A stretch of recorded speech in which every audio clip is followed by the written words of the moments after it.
Doctor Javed ने अपनी इकलौती बेटी की शादी दूसरे शहर में तय कर दी और बेटी ब्याह के दूसरे घर चली गई, जहाँ बेटी के हस्बैंड के अलावा उनकी सास रहती थी। शुरू में तो अच्छे दिन गुजरे, लेकिन फिर वही हुआ जो आमतौर पे होता है। सास बहू की अनबन शुरू हो गई। सास बहू के काम में कीड़े निकालने लगी, उसे ताने देने लगी और डांट टपट भी करने लगी। शुरू में तो बहू ने काफ़ी बर्दाश्त किया, लेकिन होते होते क्या हुआ कि एक दिन बात काफ़ी बढ़ गई और दोनों के दरमियान हाथापाई शुरू हो गई, जिस पर बहू काफ़ी दिल बर्दाश्ता हुई और उसने तहैया किया कि अब वो अपनी सास को मज़ा चखा के रहेगी। वो वापस अपने मैके आई और अपने डॉक्टर फादर से सारा माजरा कह सुनाया। डॉक्टर जावेद बड़े समझदार थे। उन्होंने बेटी की सारी बात सुनी और उन्होंने कहा कि मैंने मेडिकल के फील्ड में काफ़ी वक्त गुजारा है। मैं तुम्हें एक ऐसी दवाई देता हूँ जो तुमने रोज़ाना सुबह शाम खाने में मिला दिया करनी है, और इसके साथ बस एक बात का ख्याल रखना है। बेटी कहने लगी कि आप बताइए कि क्या। तो डॉक्टर जावेद ने कहा कि बस तुमने इस बात का ख्याल रखना है कि इस दवाई का साइड इफ़ेक्ट ये आ सकता है कि इस दौरान जब ये दवाई इस्तेमाल हो रही हो तो उसे बहुत ज़्यादा इश्तियाल अंगेज़ किस्म की कोई बात नहीं करनी, गुस्सा नहीं दिलाना, दवाई को अपना काम करने देना है। और इस दौरान बस तुमने अपना रवैया अच्छा रखना है, जिसके नतीजे में ज़ाहिर है वो रिएक्शनरी नहीं होंगी और यूँ दवाई को अपना असर दिखाने का मौका मिलेगा।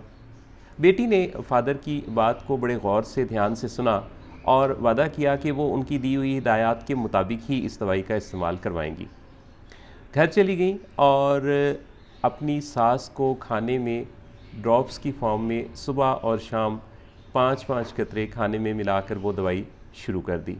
साथ ही उसने अपनी सास के साथ अच्छा बर्ताव भी रखा, यूँ कि जब सास को गुस्सा आता तो ये आगे से कोई जवाब न देती, बल्कि मुनासिब से अंदाज से डील करती।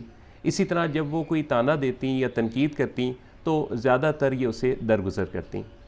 दिन गुजरते गए और दवाई ने अपना काम दिखाना शुरू किया। अब सास को गुस्सा कम आता था और बहू और सास के दरमियान झगड़ों का काफ़ी ज़ोर टूट चुका था। आहिस्ता आहिस्ता सास के दिल में अपनी बहू के लिए जगह बनने लगी और वो इधर उधर जहाँ कहीं भी कोई मेहमान आते या वो कहीं जाती तो वो अपनी बहू की काफ़ी तारीफ़ करने लगी। बहू को तारीफ़ सुन के बहुत खुशी होती।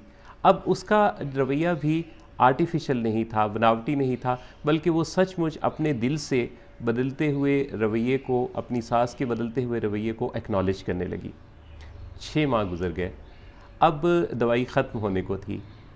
डॉक्टर जावेद की बेटी अपने पेरेंट्स से मिलने आई तो अपने फ़ादर से कहा कि अब्बा जान, आपकी हिदायत के मुताबिक मैंने सारा अमल किया और मेरी सास का रवैया अब बहुत पॉजिटिव है और अब वो बहुत अच्छे तरीके से मेरे साथ बर्ताव करती हैं, लेकिन दवाई ख़त्म होने वाली है तो मुझे अगली दवाई की बोतल चाहिए। डॉक्टर जावेद मुस्कुराए और उन्होंने कहा कि असल में ये काम दवाई ने नहीं, तुम्हारे नज़रिए ने किया है।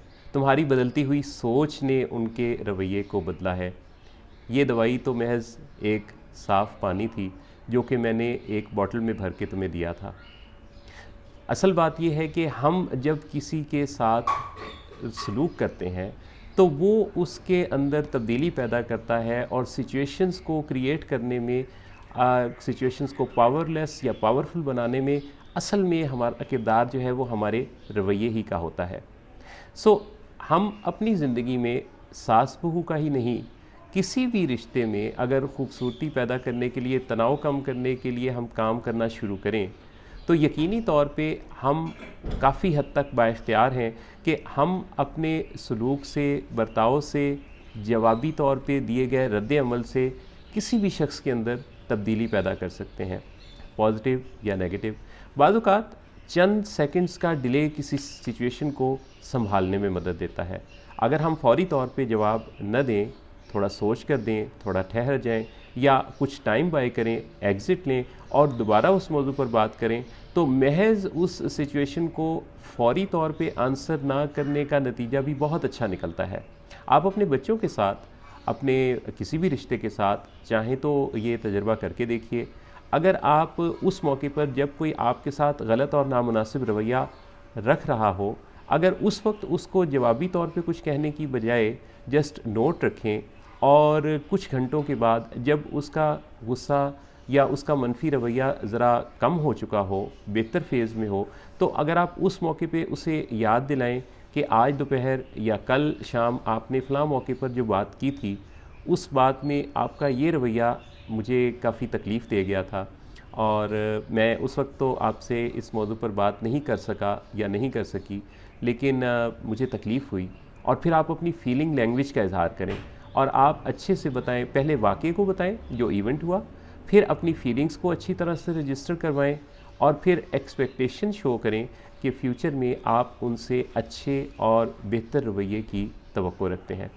अगर आप इस फार्मूले पे अमल करें तो आपकी ज़िंदगी में रिलेशंस की टॉक्सिसिटी आहिस्ता आहिस्ता कम होते होते बिल्कुल मिनिमाइज़ हो जाएगी। मेरी दिली दुआ है अल्लाह रब्बुल इज़्ज़त आपके हर रिश्ते में खैर और बरकत रखे, और आपके मीठे बोल में ऐसा जादू रखे कि आप जिससे मिलें वो आपका गिरविदा हो जाए। अल्लाह आप सबका हामी नासिर हो।